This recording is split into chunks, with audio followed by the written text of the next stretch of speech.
అనంతపురం జిల్లా గుంతకల్లు రైల్వే స్టేషన్లో పెచ్చులూడి పడి బాలుడు మృతి చెందాడు. మరింత సమాచారాన్ని మా ప్రతినిధి లక్ష్మీప్రసాద్ అడిగి తెలుసుకుందాం. లక్ష్మీప్రసాద్, ఈ ప్రమాదానికి సంబంధించిన సమాచారం ఏంటి? ఈ కర్నూలు జిల్లాకు చెందిన వెంకటేశ్వర్లు శ్రావణి దంపతులు తమ ఇద్దరు పిల్లలతో అంటే వేసవికాలం సెలవులు కావడంతో తమ ఇద్దరు పిల్లలతో కలిసి తమిళనాడు రాష్ట్రంలోని ఆలయాలను దర్శనాల కోసమని బయలుదేరారు. ఈ నేపథ్యంలోనే నిన్న రాత్రి అంటే గుంతకల్ జంక్షన్ నుంచి రైళ్లు విరివిగా ఉంటాయి. కర్నూలు నుంచి రాత్రి గుంతకల్కు చేరుకున్న ఈ కుటుంబము ఉదయము అంటే మరొక అరగంటలో వెళ్లాల్సిన ట్రైన్ అంటే రామేశ్వరానికి వెళ్లాల్సిన ట్రైన్ వస్తుండటంతో అక్కడ వేచి ఉన్నారు. ఏదైతే గుంతకల్లు 7వ number platform, Guntakal railway station 7వ నెంబర్ ప్లాట్ఫామ్ మీద ఈ రామేశ్వరంకి వెళ్లే రైలు కోసం వెయిట్ చేస్తున్నారు. ఇక్కడే వెయిటింగ్ హాల్ ముందు ఉన్న ఒక ఈ గది పైనుంచి అంటే టైల్స్ అతికించినారో ఆ టైల్స్ విరిగి పడడంతో పిల్లవాడు అంటే మణికంఠ, ఈ దంపతుల 10 ఏళ్ల కుమారుడు మణికంఠ అనే అబ్బాయి తల మీద పడ్డాయి. ఆ తల లోపలున్న ఎముక బయటికి రావడంతో అక్కడ వైద్యం చేయలేక అంటే వెంటనే గాయపడిన వెంటనే గుంతకల్ ఆసుపత్రికి తీసుకెళ్లారు. గుంతకల్ ఆసుపత్రిలో ఎలాంటి సౌకర్యాలు లేకపోవడము, రెండోది ఆ తల ఎముక బయటికి రావడం వల్ల బలంగా పడి తల ఎముక బయటికి రావడం వల్ల ఇక్కడ కనీసం వెంటిలేటర్ ఇలాంటి సౌకర్యాలు కూడా లేవు అని చెప్పి అనంతపురం ఆసుపత్రికి పంపించారు. అయితే మార్గ మధ్యంలోనే ఇబ్బంది జరగవచ్చు అని కూడా డాక్టర్లు ఈ కుటుంబానికి చెప్పారు. అయితే డాక్టర్లు చెప్పినట్లుగానే మధ్యలో అంటే ప్రయాణం బాలుడిని తీసుకొస్తున్న మార్గంలోనే మృతి చెందడం జరిగింది. ప్రస్తుతం అనంతపురం ఆసుపత్రి మార్చురీలో బాలుడిని ఉంచారు.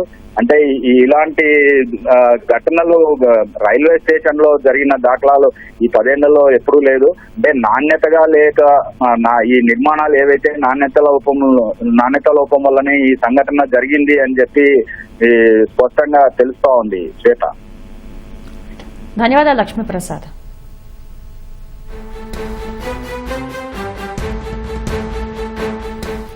అనంతపురం జిల్లా గుంతకల్లు రైల్వే స్టేషన్లో విషాదం నెలకొంది. పెచ్చులూడి పడి బాలుడు దుర్మరణం చెందాడు.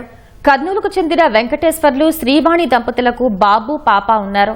సెలవులు కావడంతో తీర్థయాత్రలకు వెళ్లాలని నిర్ణయించుకున్నారు. రామేశ్వరం వెళ్లేందుకు రైలు ఎక్కడానికి గుంతకల్లు రైల్వే స్టేషన్కు వచ్చారు. అర్ధరాత్రి 12 గంటల సమయంలో వెయిటింగ్ హాల్ వద్ద నిద్రిస్తుండగా ఒక్కసారిగా పెచ్చులు ఊడిపడ్డాయి. 10 ఏళ్ల మణికంఠ తలపై పెచ్చులు పట్టడంతో తీవ్ర గాయాలయ్యాయి. బాలుడిని హుటాహుటిన గుంతకల్ ఆసుపత్రికి తరలించగా మెరుగైన వైద్యం కోసం అనంతపురం ప్రభుత్వాసుపత్రికి తీసుకువెళ్లారు. అక్కడి నుంచి ఓ ప్రైవేట్ ఆసుపత్రికి తరలించగా అప్పటికే బాలుడు మృతి చెందాడు.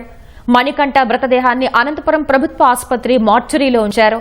రైల్వే అధికారుల నిర్లక్ష్యం కారణంగానే తమ బిడ్డ ప్రాణాలు కోల్పోయారంటూ బాలుడి తల్లిదండ్రులు కన్నీరు మున్నీరుగా విలపించారు. ఘటనపై పోలీసులు కేసు నమోదు చేసుకుని దర్యాప్తు చేస్తున్నారు. స్టేషన్ లో స్టే చేస్తుండగా వాళ్ళు యాక్సిడెంటల్లీ అబ్బాయి బ్రెయిన్ పైన పడిపోయింది తలపైన. దానివల్ల ఏమైందంటే ఒకసారిగా బోన్ ఫ్రాక్చర్ అయిపోయింది, బోన్ చిప్ బయటకు వచ్చేసింది. అక్కడ నుంచి రైల్వే హాస్పిటల్ తీసుకొచ్చేది మాకైతే ఇన్ఫర్మేషన్ లేదు. మా దగ్గరకు వచ్చినప్పటికీ పేషెంట్ ఆల్మోస్ట్ గ్యాస్పింగ్ స్టేజ్లో ఉన్నాడు, అంటే బ్రీతింగ్ కూడా అందనంత స్టేజ్లో ఉన్నాడు. ఆక్సిజన్ శాతం 50 లీటర్స్ పెట్టినప్పుడు కూడా రికార్డ్ అయింది మా దగ్గర 16. తర్వాత పల్స్ రేట్ కూడా 40 నుంచి 50 వరకు మధ్యలో రికార్డ్ అయింది. పల్స్ అసలు చూస్తుంటే ఏం కనిపించట్లేదు. టార్చ్ లైట్ చూస్తుంటే పీపుల్ కూడా రియాక్షన్ సరిగ్గా లేదు. ఆల్మోస్ట్ ఇంకా డెత్ స్టేజ్ అనమాట.